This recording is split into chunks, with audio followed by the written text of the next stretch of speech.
आइए बच्चों, पॉलिनोमियल्स का एक कॉम्पिटेंसी बेस्ड क्वेश्चन करेंगे जो कि बहुत आसान सा क्वेश्चन है, लेकिन बच्चे फिर भी इसमें एंड में आके एक छोटी सी गलती कर देते हैं। क्वेश्चन कह रहा है if alpha and beta are the roots of the equation. आपको ना एक इक्वेशन दी हुई है और इस इक्वेशन के रूट्स क्या है, अल्फा और बीटा है। तो आपको अल्फा की और बीटा की बेटा वैल्यू बतानी है। तो ध्यान से देखिए, आपको पता है जो सम ऑफ रूट्स होता है अल्फा प्लस बीटा, वो क्या होता है माइनस का बी अपॉन ए। तो माइनस बी क्या हो जाएगा यहाँ पर एक्स का कोफिशिएंट, ये हो जाएगा आपका रूट अल्फा डिवाइडेड बाय नीचे क्या होता है ए।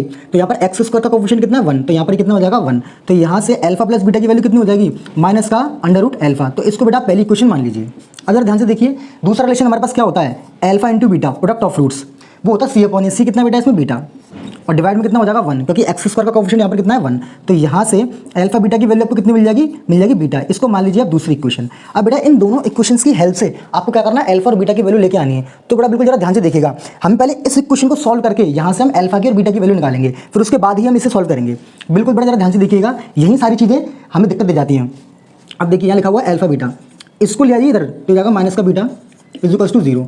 इसमें से बीटा कॉमन ले लीजिए, तो अंदर क्या बचेगा अल्फा माइनस 1 इक्वल्स टू 0। इसको 0 से इक्वेट करेंगे तो बीटा की वैल्यू निकल के आएगी 0, और जब इसको 0 से इक्वेट करेंगे तो यहाँ से अल्फा की वैल्यू निकल के आएगी बेटा 1 निकल के आएगी। या तो बीटा की वैल्यू 0 होगी या फिर अल्फा की वैल्यू 1 होगी।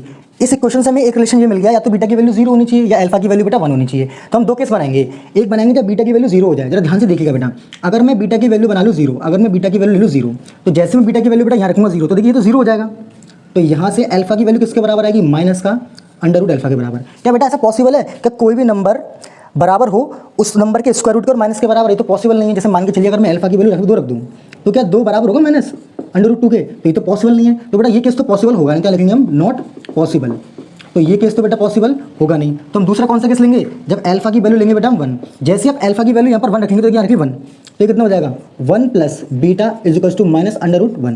तो देखिए इसकी वैल्यू कितनी आ जाएगी -1, यहाँ पर कितना बेटा 1 प्लस बीटा। तो देखिए बीटा की वैल्यू यहाँ से कितनी निकल जाएगी, इसको इधर भेजेंगे तो माइनस माइनस प्लस, तो माइनस का 2 हो जाएगा। तो यहाँ से क्या मिल जाएगा, हमें एक रिलेशन मिल जाएगा कि अल्फा की वैल्यू तो हमें 1 मिल जाएगी और बीटा की वैल्यू क्या मिलेगी, -2 मिलेगी। अब देखिए बच्चे क्या करते हैं, बच्चे ने कहा यहाँ पर अल्फा की वैल्यू 1 कर दी और बीटा की वैल्यू क्या कर दी -2। बच्चा खुश हो गया कि सर मेरी अल्फा की वैल्यू निकल के आ गई 1 और बीटा की वैल्यू निकल के आ गई -2। लेकिन बेटा ये आपका पूरा आंसर नहीं है, अधूरा आंसर है। इसका एक वैलिड सॉल्यूशन और हो सकता है, इसका एक वैलिड आंसर और होगा, इसका बेटा एक वैलिड आंसर और होगा। वो क्या होगा, ध्यान से देखिए बेटा, बीटा की वैल्यू अगर 0 होती है तो हमें ये रिलेशन मिलता है alpha is equals to minus of square root के अंदर अल्फा। बेटा अगर मैं अल्फा को, ध्यान से सुनो मेरी बात को, अगर मैं अल्फा को यहाँ पर 0 रख दूँ तो देखिए 0 रखूँगा और यहाँ 0 रखूँगा तो दोनों बराबर हो जाएंगे कि नहीं हो जाएंगे। तो इसका मतलब ये है कि ये वाला जो हमारा केस है ये भी पॉसिबल है, लेकिन ये पॉसिबल कब है, जब हमारी अल्फा की वैल्यू भी 0 हो जाए। तो यहाँ पर हमें एक वैलिड आंसर और मिल जाएगा कि अगर आप अल्फा की वैल्यू भी 0 ले लें और बीटा की वैल्यू भी 0 रख दें तो ये भी पॉसिबल आंसर इसका माना जाएगा। तो इसके दो आंसर होंगे, एक आंसर बेटा ये होगा और एक आंसर आपका ये होगा, लेकिन वो डिपेंड करता है कि हमें ऑप्शन में क्या दिया हुआ है, तो उसके अकॉर्डिंग हम आंसर टिक करके आएंगे।